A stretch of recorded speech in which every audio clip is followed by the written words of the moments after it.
Assalamualaikum warahmatullahi wabarakatuh. Saya Siti Fadila dengan NIM 2402216 yang akan menjelaskan tentang materi memahami etika penulisan karya ilmiah. Oke, hakikat etika penulisan karya ilmiah.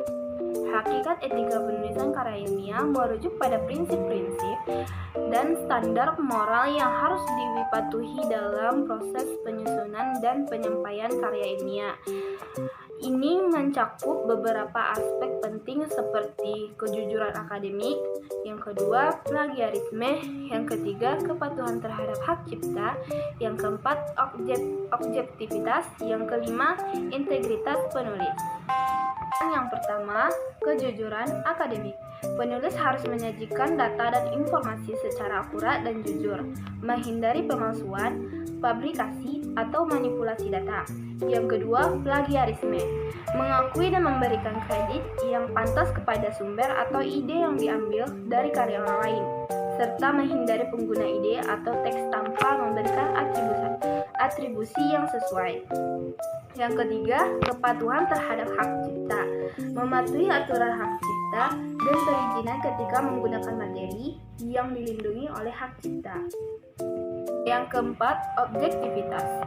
Menyajikan argumen dan data secara objektif tanpa bias yang tidak berdasar atau pengaruh subjektif. Yang kelima, integritas penulis. Menjaga transparansi tentang potensi konflik kepentingan, kontribusi penulis, dan metode penelitian yang digunakan. Tata tulis dalam penulisan karya ilmiah. Tata tulis dalam penulisan karya ilmiah adalah pedoman atau aturan yang harus diikuti untuk memastikan konsistensi, kejelasan, dan profesionalisme dalam menyampaikan informasi. Tata tulis ini meliputi beberapa elemen, yaitu yang pertama, format umum.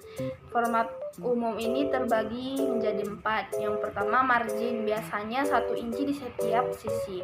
Yang kedua, jenis huruf dan ukuran, umumnya menggunakan font Times New Roman ukuran 12 pt. Yang ketiga, spasi, biasanya spasi ganda atau double spacing di seluruh dokumen. Yang keempat, panjang baris, biasanya 1,5 inci atau 1,25 inci dari batas kiri dan kanan. Yang kedua, struktur karya ilmiah. Struktur karya ilmiah ini terbagi menjadi 8. Yang pertama, judul. Menyediakan judul yang jelas dan inovatif. Abstrak, ringkasan singkat tentang tujuan, metode, hasil, dan kesimpulan penelitian. Yang ketiga, pendahuluan.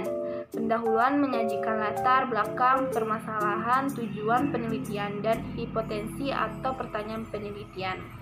Yang keempat, metodologi. Metodologi ini menjelaskan metode yang digunakan dalam penelitian, termasuk desain penelitian, teknik pengumpulan data, dan prosedur analisis. Yang kelima, hasil. Hasil menyajikan temuan penelitian dengan jelas, seringkali menggunakan tabel dan grafik.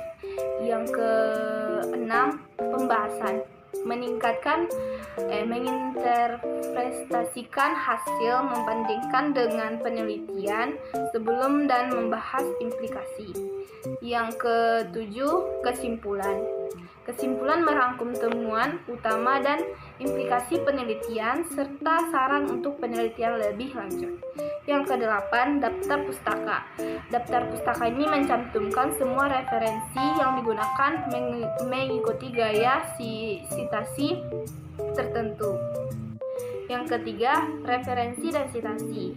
Referensi dan sitasi ini terbagi menjadi 2. Yang pertama, sistem sitasi, menggunakan gaya sitasi yang sesuai atau APA, MLA, dan Chicago, dan lain-lain untuk mencantumkan sumber referensi dalam teks dan latar pustaka.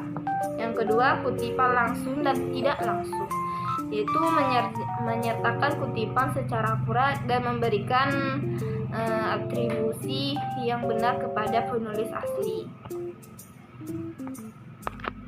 Yang keempat, penomoran halaman dan heading.